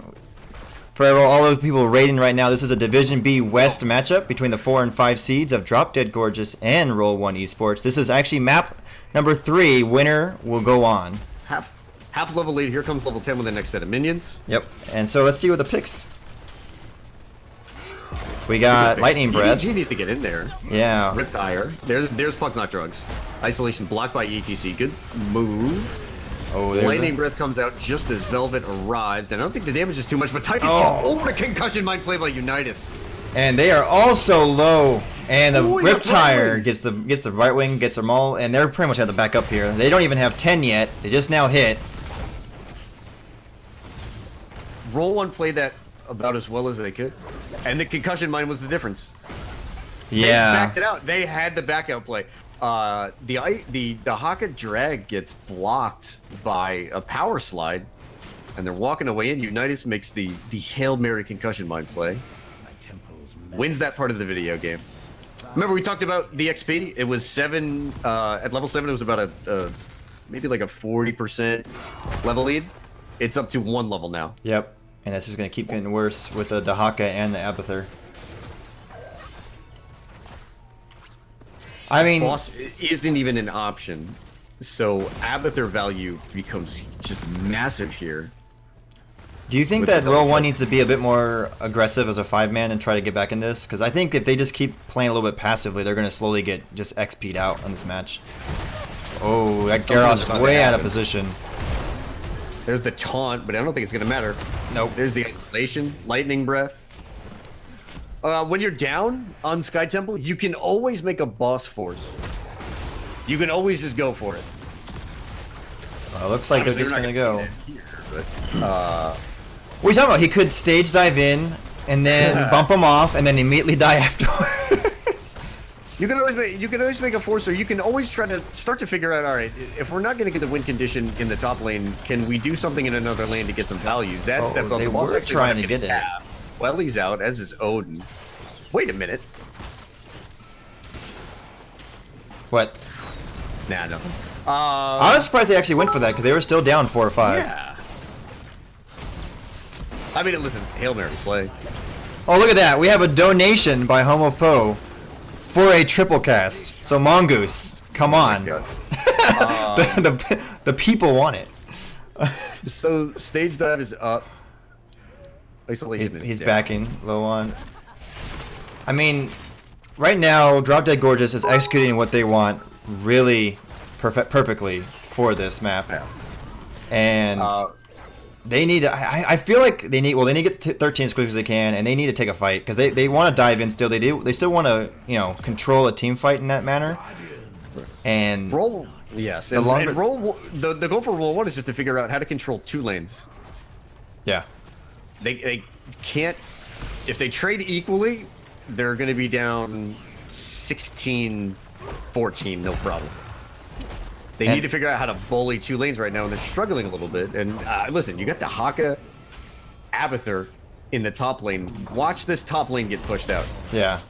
But real quick, thank you, Murda, for the 100 bits. It does say for Bobo, but it is on my stream. So thank you very much for that. Stage dive. Stage dive hits nothing. But they're all there. They're trying to get some picks. Rocky Road, they need to find a pick on Trent. They don't get it. There's the Lightning Breath with the Unstoppable. That's a key. Oh. Greymane Clone needs one auto attack on. Retired, no, takes out the Tychus. Rock Your World going down. Velvet trying to get away. The clone is persistent. I think he's not going to get there in time. Welly? Welly. Will they get a counter kill? No. Nope. All right. Gelda winds up preventing it there. But every time, like even right there, Roll1 tried really hard to get their dive to take a team fight with only 3. I think it was like only 3 people, right, before the clone came into play. And Drop Dead played it so well in order to just turn that fight around, and immediately isolate Garrosh, basically almost kill the right wing and force them to back out. And I mean, they're playing this map perfectly right now. They have a fort behind them. They have a fort and walls. Right? You don't need a well at this point. You're just trying to get behind a safe structure, and that was there.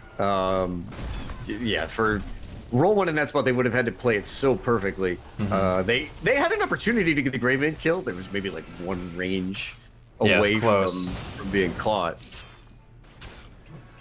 But they can take another even talent tier fight if they're quick. Yeah, they need to before level 16. But it looks like they're opting to try to push down top lane a little bit. They haven't lost a key They got a yet. back here. Uh-oh, Dahaka's burrowing in. Alright, bullets down. This might be a game. Yeah, this might be very dangerous. Might be at stage dive to try to defend one of me, but does not have ice block. Yep. Jaina goes down. Isolation missed. We got Garrosh coming in. Will gets the taunt. He might get. They might actually wind up getting a great into this, but they get 2 more frontliners are gone. Fire Breath taking out Garrosh and ETC. Big Beard trying to rumble away on the Odin. Velvet winds up getting picked off. Gilda with a good wallbang. They're just trying to get away. Drag. Great drag on Velvet. Gone. Big Beard trying to get to the safety of his fort. Oh man, this is not looking good for Roll1 at all. Before that, I was gonna say all they need to do is just not give up a boss. Right. What's the counter on this bad boy? The boss 1 has 1 minute left, so they're not gonna be able to get it in time. But that mule, I mean, look at that. Those forts, like, didn't the top fort I guess it didn't take any damage beforehand, but this bottom 4 is clearly taking damage throughout the game, and it's just still full. Like, Roll1 is just having a hard time getting any push in because of the mule. And I gotta say, Pugs Not Drugs is playing really well on Dahaka. Fact. Always, like, he's just soaking and pushing the top lane in particular, and burrowing in perfectly to catch out Roll1 and get either a pick or disrupt the team fight and what Roll1 wants to to accomplish. So it doesn't matter which lane Drop Dead Gorge is put an emphasis on right now. They'll take top. Just keep an eye on the XP. They're going to be even on talent tier, so now they have to think about how to get to the 20 advantage. Mm-hmm. They're a level and a half up, and they have a presence in 2 lanes. They're going after the right wing and top. Uh-oh. Velvet. Does he have teleport? Is that going to be enough in time? There's the blink. He's got the trickiness with the blinks. Yeah, but he's so dead. There's so much CC. There's no opportunity for Brightwing to get a phase shift like in between cooldowns. Nope. I like this play. No, I like this play a lot. This is the best possible thing that Roll1 can do in this situation. Yeah. They have vision. They have decent burn. They're gonna lose it though. Yeah, they are. Sorry, I was actually laughing at the bit war that's going on between Murda and Avocado. Oh, but thank you both for the bits. And oh wow, Diablo with the multiple stuns. Rock Your World, it looks like you'll barely get away, but that will mean that Drop Dead Gorge is going to secure this boss, and they're probably going to get a keep out of this, and this might... That's 2 temples. Yeah, and is that going to be... Oh. That's a lot more than that. Is this game?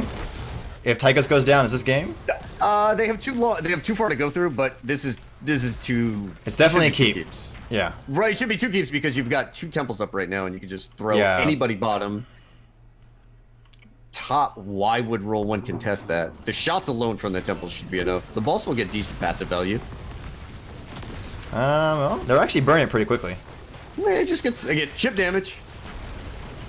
Make your shots from the temples count more. Here come the giants. We should finish off that tower. Yeah, and then it's gonna get the... yeah. That is no keeps. No keeps. I was surprised that they didn't push it. I feel like if they pushed it a little bit the bottom lane with both the siege and the boss, they might have gotten a keep out of that with 2 deads. They might get a Dahaka up top. Nope, first bullet misses. I thought there was 2 keeps for sure. Okay, whoops. You know what though? I think it looks like what Drop Dead Gorgeous is saying is like we are dominating this map right now. We're not going to do anything too risky that might allow Roll1 to get back in it. Because Roll1 does have the ability to, like, stage dive behind them, push them into a bad situation, to a garrosh taunt or something like that. So maybe that's their thought process. The problem with not getting a keep out of a boss and 2 temples is that Roll1 now just has more opportunities to make miracle teamfights happen. Yep. Like, if you take the keep there. On any lane, you've got a Dahaka and an Abathur working, against a team that now has catapults pushing in an off lane. That's a win condition. But right now, like I said, Roll1 can just kind of dance around. Even if they get caught once, they're fine. There's no boss. Yeah. They might have to take. They might feel pressured enough to take 1 team fight down 20. Uh-oh. But they've got they have opportunities. I would say it looks like Gelda is hunting. They should be okay here. Yeah, they're out. Tychus needs to be careful because that's not a nice spot. So what do you think Roll1 needs to do right now to have a shot at coming back in this game? Do they need to be hunting hardcore and trying to get some picks?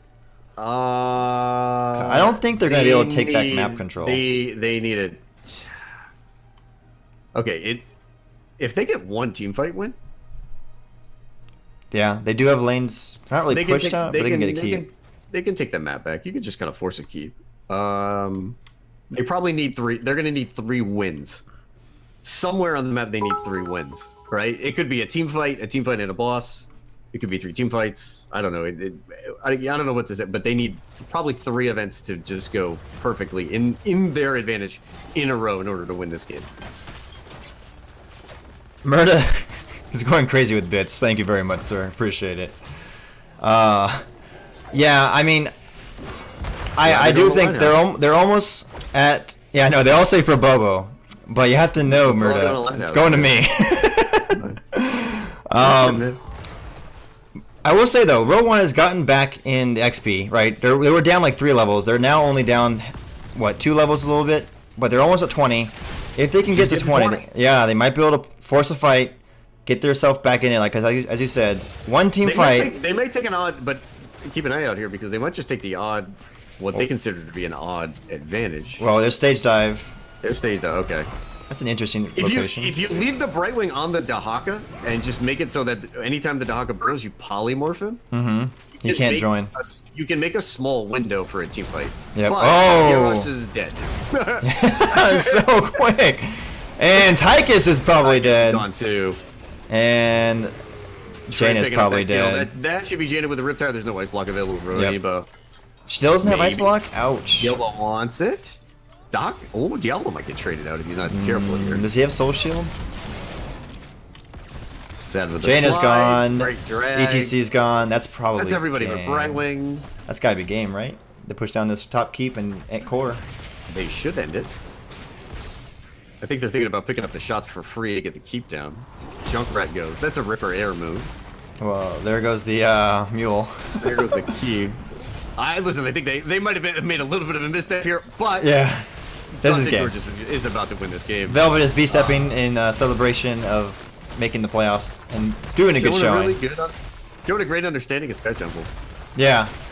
That was really well played by Drop Dead Gorgeous. And they'll be moving on to play... Bold draft, but yeah, they made it work, baby. Yeah. They'll be moving on to play Bellevue, #1 seed, in round number 2 for Division B West. We are going to try to interview one of them. However... Fantastic. What's your thoughts on this match after watching that? What was really just a well-played game by Drop Dead Gorgeous all the way through. I like DDG's macro play. I thought it was hot stuff, and I love how they made a very bold change and a complete like U-turn in the comps that they were running in the third game. They got really aggressive. They went for an early game comp that was meant to just take a lead and choke away any chance for Roll1, as opposed to what they were running in the first 2 games. That was really cool.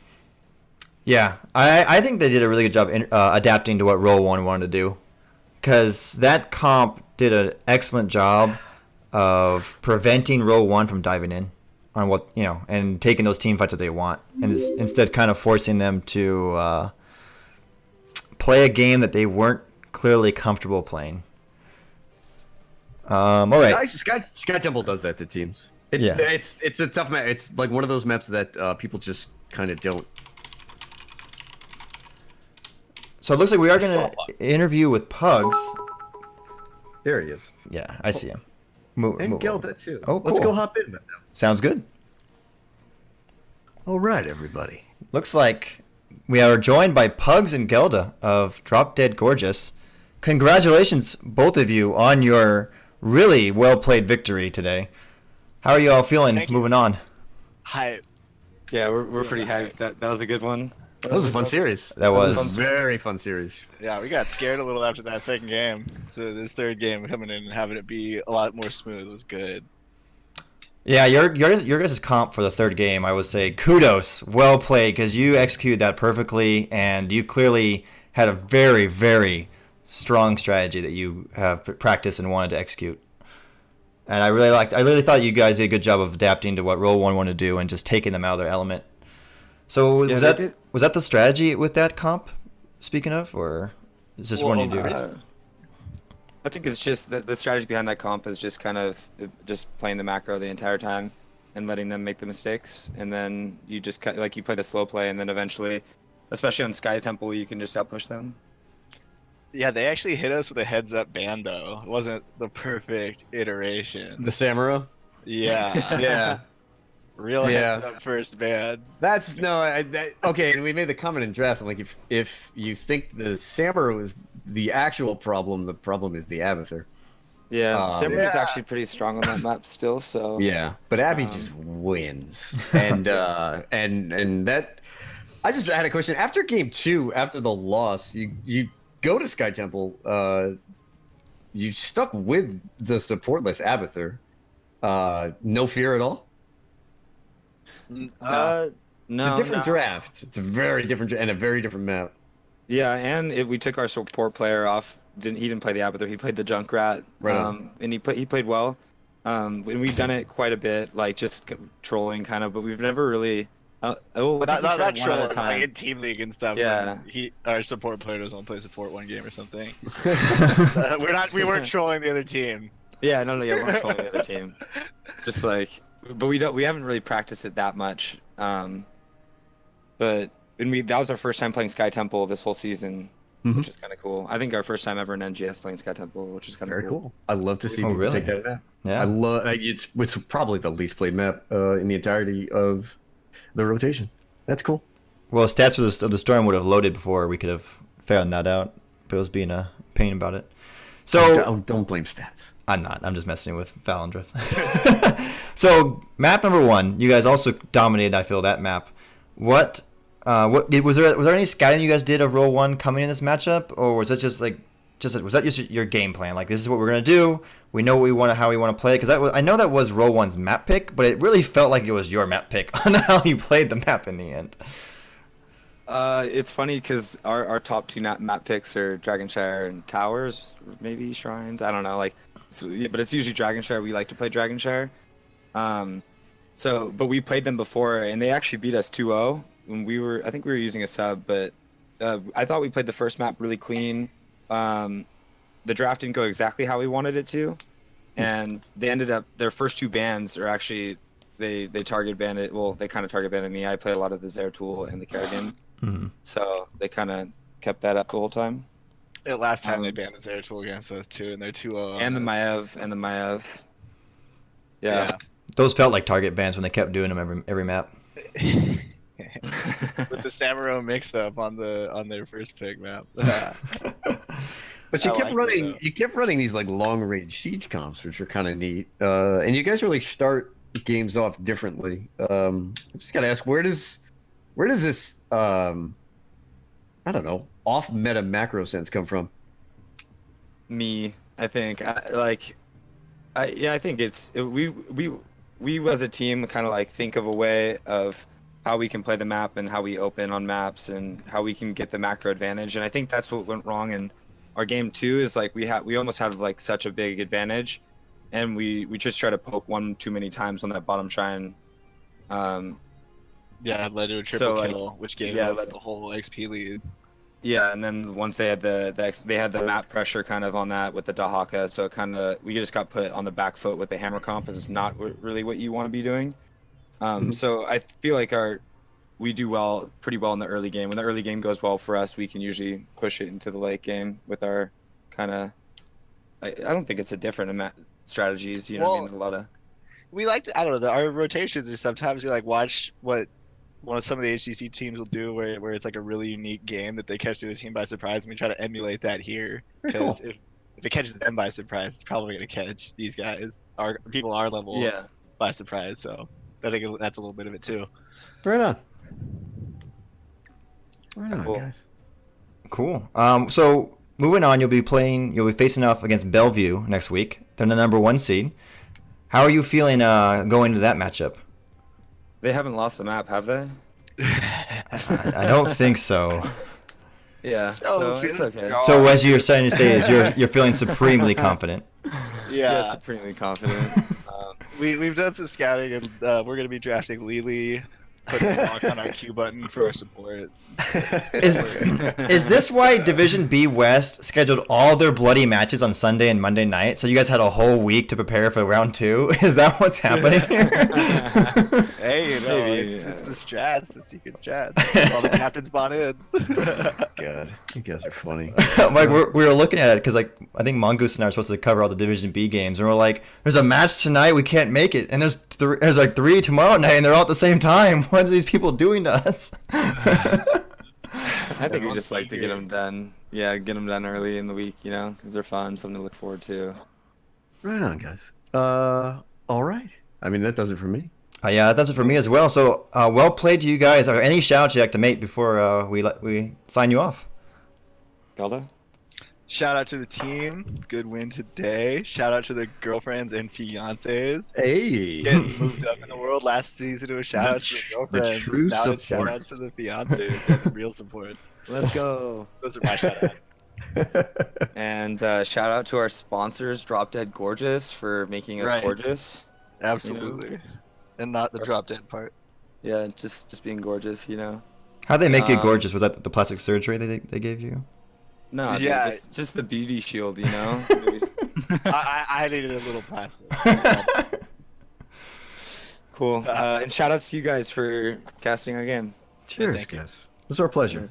That was Great yeah. set. It was a great set. And shout out to Roll1. Yeah, that was cool. And shout out to Roll1. They played well. Love those dudes. Yeah, it was a good series. It was a good fun one to cast. And thank goodness I had Bobo. 'Cause it's more fun with two. Hey. Absolutely. It's going to be great to rewatch. Well, congratulations you Cool. two again. We will see you next week against Bellevue. And good luck in that matchup.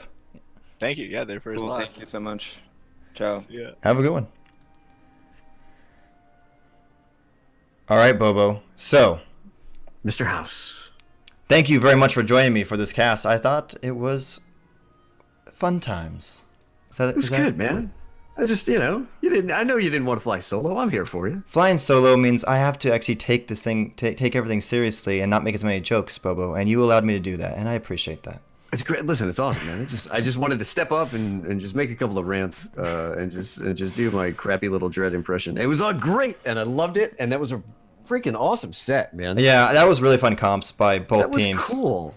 There was 3 great maps and a lot of great moments for both teams, man. I dig it. That's what the playoffs is all about, baby. So, any shouts you like to make before we sign off for the evening? Oh, Lighthouse, thank you. Thank you for having me on. Shout out to everybody in chat. Shout out for throwing all the bits out there and contributing, to the Lighthouse Fund. I know, right? I was gonna say thank you all for the bits. Murda going crazy. Appreciate that a lot. But also Avocado and Home of Poe.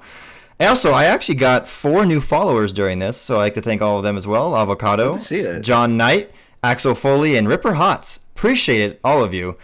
Thank you again for joining us. This was once again a Division B West playoff matchup. The 4 and 5 seeds of Drop Dead Gorgeous and Roll1 Esports, taken by Drop Dead Gorgeous in 3 maps. They'll move on to face Bellevue in round number 2.